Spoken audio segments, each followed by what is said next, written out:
What could Amber Heard possibly have to do with Prince Harry's future? Let's get to the crunch.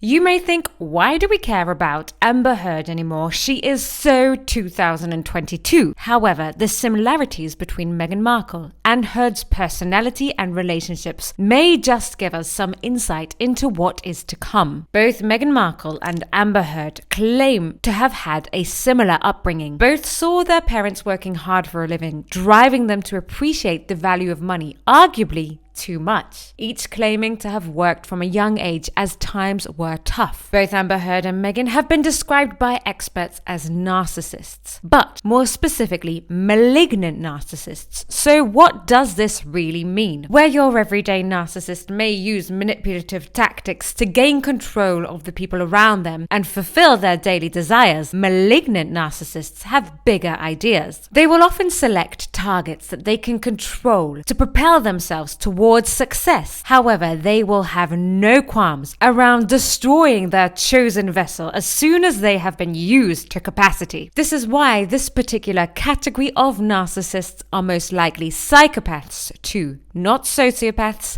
psychopaths. Sounds terrifying.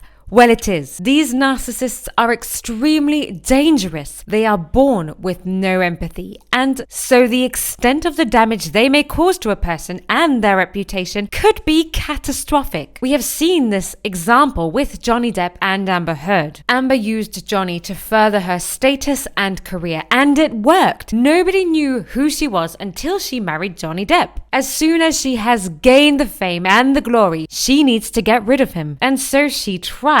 She did not hold back from bringing him to complete ruin. After their first round of court hearings in Britain, in which Johnny attempted to sue the Sun newspaper for libel, Johnny lost. Amber gave witness supporting the Sun's claim that Johnny was a wife-beater, quote unquote. One time, Johnny was hitting me, and he was hitting me hard and repeatedly, and I was screaming.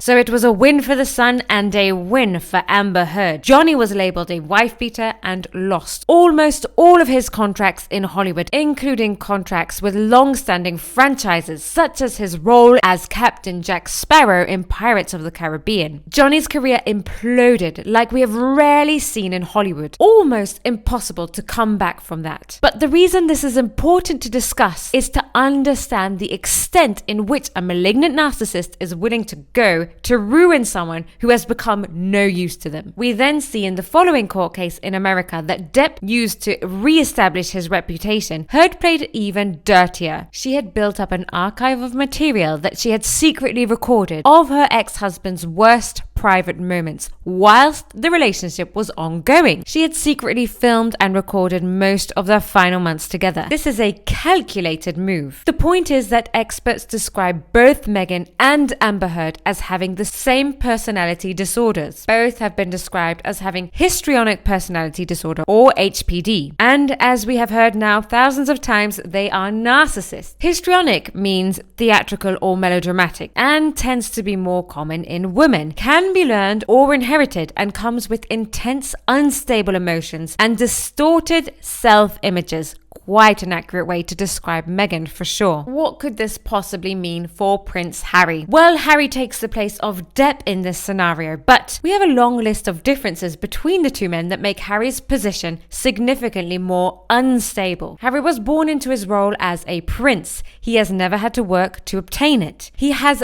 deep insecurities about his purpose and struggled through his youth to find motivation to work hard or obey societal rules. This immediately gives him a disadvantage. Whereas Johnny has a long-standing gratitude for his career and the people who helped him achieve his goals, Harry lacks any understanding of how lucky he is, and he has little personal achievements to his name. He flunked his way through the greatest education that Britain could offer, which led him to a short military career. Although his time in the military was one of his personal highlights, his opportunity to continue was restricted due to the below average grades he had obtained in high school. He also has now violently slandered the people who perpetuated his role and wealth, isolating him from the one thing that gave him all of his fame and riches, his family. Secondly, he has a very tormented relationship with the press. He lacks the charm and grace of Depp when it comes to showing respect to people around him who have a job to do. For a time in his youth, just after his military service came to an end, Harry actually excelled in this area. He was effortlessly charming and had a soft and caring demeanor when fulfilling his royal duties.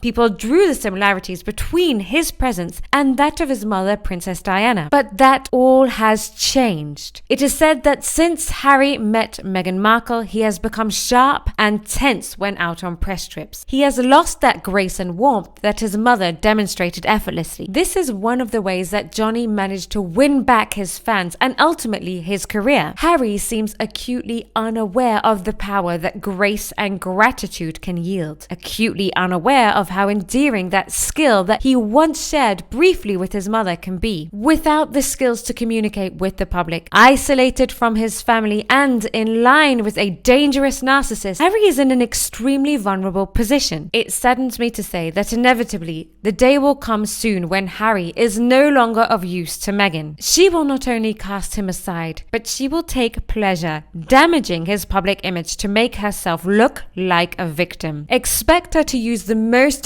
dirty of tactics, such as exposing secretly recorded private conversations to the press and creating lies to bury Harry to the point of no return. Really?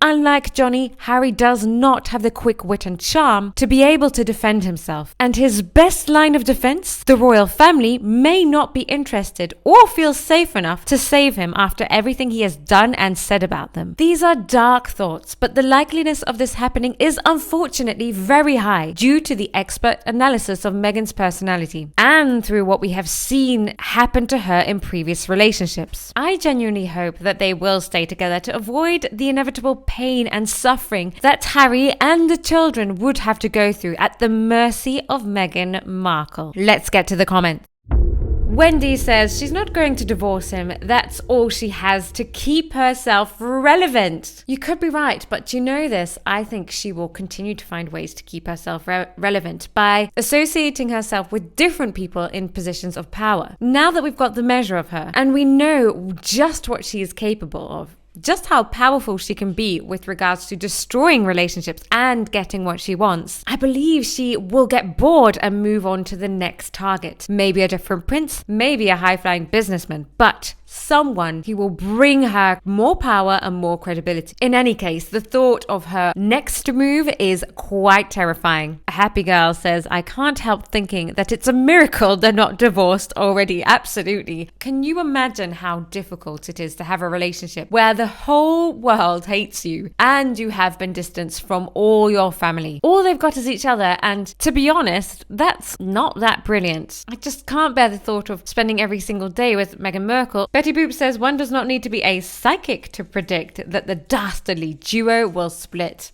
I love calling them dastardly duo. They absolutely are that. And of course, they have been so horrible to everyone. The likeliness is that they will eventually turn on each other. But not until, I don't believe, Meghan finds someone else. And what we will have left is a poor little broken Harry who will come running back with his tail between his legs to the royal family. Nikki says, I've said from the beginning Meghan will dump Harry just like she's everyone else. I'm surprised it hasn't happened yet. And Harry will go back to the family. I really think William will take him back with loving arms. Meghan will just blame him for everything and say how horrible he was and whine and pout and bash out. Well, needless to say, I must agree with absolutely everything you said there. Even though, as I've said, I kind of hope that they will stay together, but the likeliness is low. It seems now that the whole world is against them, but at least they have each other, and that does make mocking them slightly easier because you know they have that support unit. And I do believe William will take him back. It's going to be hard for the royal family to take him back after everything is done, but they are the royal family. They are the epitome of rising above situations, of not complaining, of dealing with things diplomatically. And this situation is so relatable. It's the kind of situation that we all have gone through in a family. Somebody marries somebody you don't particularly like. It all gets a bit confusing. It kind of makes the royal family seem more normal. If you think Harry is in danger, then let me know by hitting the like button and subscribe to the channel to help the Crown family grow. See you down in the comments.